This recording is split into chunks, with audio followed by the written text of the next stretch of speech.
सबसे इंपॉर्टेंट सवाल, जो पाकिस्तान में एक पॉलिटिकल तब्दीली की बात हो रही हो सकता है, शायद ये कहा जा रहा है कि ये साल शहबाज शरीफ साहब का बतौर वजीर आजम ये साल ना हो, शायद बिलावल जरदारी साहब इसमें बतौर वजीर आजम आ जाएं। ये भी कहा जा रहा है कि साल 2026 में इमरान खान साहब की रिहाई मुमकिन है और शायद तहरीक इंसाफ एक बार फिर से पावर में आ सकती है। सर, पाकिस्तान में इस वक्त क्या कुछ हो रहा है और what's your insight about this कि 2026 पाकिस्तान के लिए कैसा होगा, तहरीक इंसाफ पीटीआई के लिए कैसा होगा? सर, तहरीक इंसाफ का तो मामला बहुत अभी पीछे आ जाता है। पाकिस्तान के लिए 2026 बहुत खराब होगा, ये मैं आपको पहले बता रहा हूँ, क्योंकि मैंने आपको हमेशा के लफ्ज़ में कहा है कि मैं कभी भी हवा में तीर नहीं चलाता। बहुत सारी चीज़ जो है टेबल्स के ऊपर, ना ही मैं को मतलब मुस्तकबिल की मतलब को पेशन गोइयाँ करता हूँ। बहुत सारी चीज़ें हैं जो हमारे ज़राए हमें बता देते हैं। पाकिस्तान के लिए जनाब हमारे लिए सब पास जो मेरे पास जो इत्तलात हैं वो बहुत ज़्यादा ख़राब है। एक तो ये है कि 2026 आपका ये भारत के साथ एक बहुत बड़ी जंग होने वाली है। आपने अपनी गलत पॉलिसीज़ की वजह से, हमने अपनी गलत पॉलिसीज़ की वजह से जो है, जो एक मैंने आपको याद है पिछली दफ़ा भी कहा था कि हमारे पास अगर कोई ये पूछे कि आपने 2025 में क्या किया, तो हमारे पास एक ही कारकर्दगी है, वो ये है कि हमने भारत के 6 जहाज़ गिरा दिए। भई आपने 6 जहाज़ गिरा दिए, 7 जहाज़ गिरा दिए, लेकिन नतीजे में आप अपने सिंध-तास माहिदा खो दिया अपना। अब सिंध-तास माहिदा आप वो भारत पानी बंद कर रहा है पाकिस्तान का। आपको याद होगा कि हम नहीं कहते थे कि अगर पानी जो है वो हमारी रेड लाइन है। याद है आपको ये बात यहाँ बिल्कुल कही बिल्कुल जाती थी। बिल्कुल। मैं कहता था कि आप बातें ना करें, आप इस तरह करके किसी को इश्तिहाल ना दें। लेकिन चूँकि पीछे हमारे ट्रम्प बहादुर थे, उन्होंने हमें चाबी भरी हुई थी फरवरी के आने के बाद। मैंने आपको पहले सारी डिटेल बता चुका हूँ कि हमने किस तरह ट्रम्प से राब्ते किए। तो हम उनकी चाबी हमें भरी हुई थी, तो हम जनाब वो मुसलसल इश्तिहाल दिलाते गए, फिर हमने तकरीरें भी की हैं, वो हमारी शहर है वो पता नहीं कौन-सी दिल की रह वो। तो वो नतीजा क्या हुआ कि वो जंग के ऊपर मते जो जंग होने के बाद ये है कि अब हम खुश हो रहे हैं कि हमने 6 जहाज़ गिरा दिए, पानी उन्होंने हमारा बंद कर दिया। उन्होंने कह दिया कि जनाब हम तो अब नहीं खोलेंगे, उन्होंने मनसूख कर दिया। उन्होंने कहा जाए, हम अदालत-वदालत किसी को नहीं मानते, समझ गए? अब तो फिर पाकिस्तान ने बिल्ला माशाल्लाह यूनाइटेड नेशन की एक रेज़ोल्यूशन को वायलेट कर दिया, तो अब तो मैं समझ लें कि जंगल का कानून आस्ते-आस्ते जिस राइट इज़ माइट वाली बात हो रही है। तो अब वो 8 डैम वो वहाँ बना रहे हैं। तो पाकिस्तान के पानियों पे तकरीबन ऐलान भी हो चुका है, कुछ पे काम भी शुरू हो चुका है। तो मुझे तो लगता है जो आप कह रहे हैं कि पाकिस्तान का क्या हाल होगा, अगले 2 साल बाद पाकिस्तान जो है ना मुकम्मल तौर पर कहत का शिकार हो जाएगा। ये मैं आपको बहुत पहले से कहता रहा हूँ। 2023 से मैं कह रहा हूँ कि ये हमारी गलत पॉलिसीज़ जो है ना, हम जा 2026 के अंदर पाकिस्तान के 27 के और 26 और 27 में पाकिस्तान के अंदर बहुत बड़े पैमाने पे खुराक का मसला पैदा होगा, नंबर 1। दूसरा ये मैं आपसे कह रहा हूँ कि हालात तो इसलिए खराब होंगे कि अभी आपके पास 4 या 5 दिन की आपने जंग देखी थी भारत के साथ। हमारा क्या हाल हो गया था, मार्केटों के अंदर सामान बिल्कुल खत्म होने लगा था।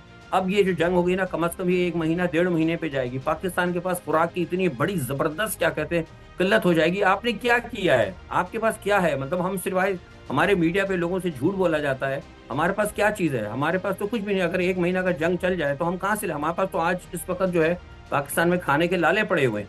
हमारे पास तो कुछ भी नहीं है। और फिर सबसे बड़ी बात है कि 70 साल आपको पाकिस्तान को बने हुए, सिवाय आपने एस्टेब्लिशमेंट के जूते चाटने के अलावा सियासतदानों ने क्या किया? हमारे पास 70 साल में सिर्फ एक ट्रैक बना हुआ है, वही ट्रैक जो अंग्रेज बना कर गया था रेलवे का।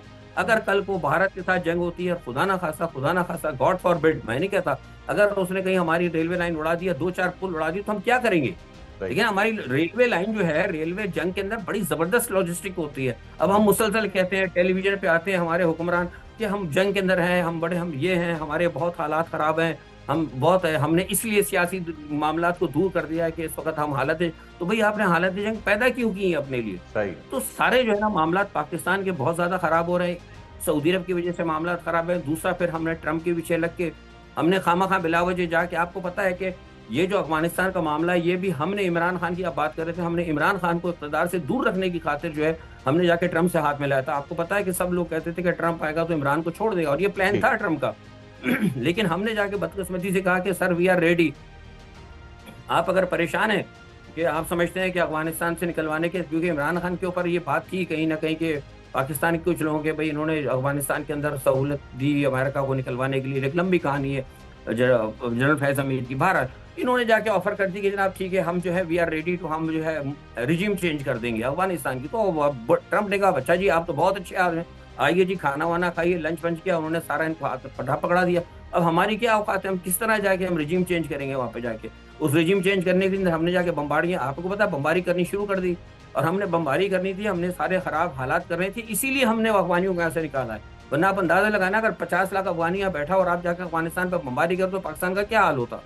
तो बुनियादी तौर पर हमने गलत फ़ैसले इतने ले लिए हैं कि मुझे लगता है कि पाकिस्तान का कम से कम 10 साल तक ट्रैक पर आना, मैं सही खुलकर आपसे बात कर रहा हूँ, मैं कोई लगी-लुटी बात नहीं कर रहा। इसके अंदर ना फ़ौज की मुखालफत है, ना हमारी गलत पॉलिसियाँ, हमारे सियासतदानों की गलत पॉलिसियाँ, हमारी एस्टेब्लिशमेंट की गलत पॉलिसियाँ।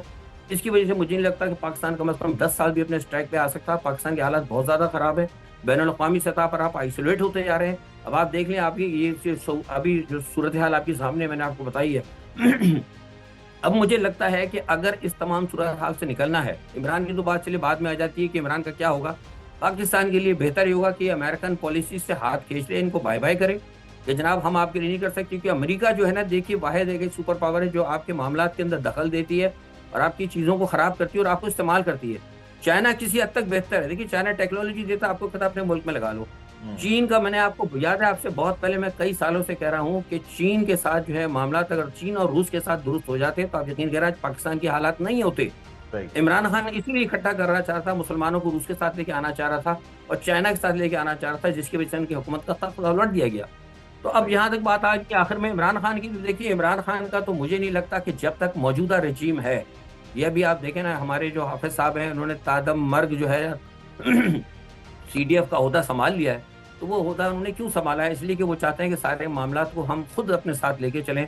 और अभी तक जब मैं आज आपसे बात कर रहा हूँ, मेरे पास जो मेरे इत्तलात हैं, जो मेरी ज़राए इत्तलात दे रहे हैं, उसमें इमरान खान की रिहाई का कोई भी अभी तक कोई फैसला नहीं हुआ। हाँ, हो सकता है कल हो जाए, खुदा ना खास्ता कल वो लोग कह रहे थे जनाब बस अब जंग हो गई, जंग के होते ही इमरान खान छूट जाएगा। लोग कह रहे थे कि राइट। ट्रम्प आएगा तो इमरान खान छूट जाएगा। मैंने कभी भी नहीं कहा, मैंने कहा कि नहीं, अगर उन्होंने इमरान खान को बंद करना होता था, इमरान खान की ज़िद की वजह से तो उन्होंने पाकिस्तान को खड्डे में डाल दिया। राइट। आप समझ रहे हैं? तो इमरान खान की मुझे फ़िलहाल जो है मतलब अभी रिहाई फ़ौरी तौर पे नज़र नहीं आती। हाँ, फ़ैसले अल्लाह की जानिब हैं। हो सकता है कल अल्लाह ताला कह दे तो वो कल हो जाए। लेकिन आज की बात मैं कर रहा हूँ, आज की तारीख तक 2 जनवरी 2026 तक इमरान खान की रिहाई का कोई फ़ैसला नहीं हुआ।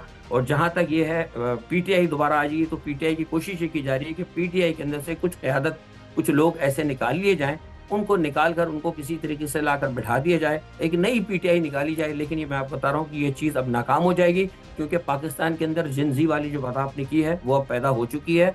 और आपका जो जिस वक़्त जो नया वज़ीर आला जो आया है सरहद का, सोहेल आफरीदी, उसने नौजवानों को मोटिवेट करना शुरू कर दिया। अगर ये तरीका जारी रहा और तेज़ और साथ रहा, तो मुझे लगता है कि फिर पाकिस्तान के अंदर जो है ना, ये सिस्टम को बदलना पड़ेगा। नवाज़ शरीफ चले जाते हैं, शहबाज शरीफ चले जाते हैं, बिलावल आते हैं। पाकिस्तान की सूरत हाल कभी नहीं तब्दील होगी उस वक़्त तक जब तक कि आपका निज़ाम तब्दील ना हो। चेहरों की तब्दीली से पाकिस्तान जो है सही होने वाला नहीं है।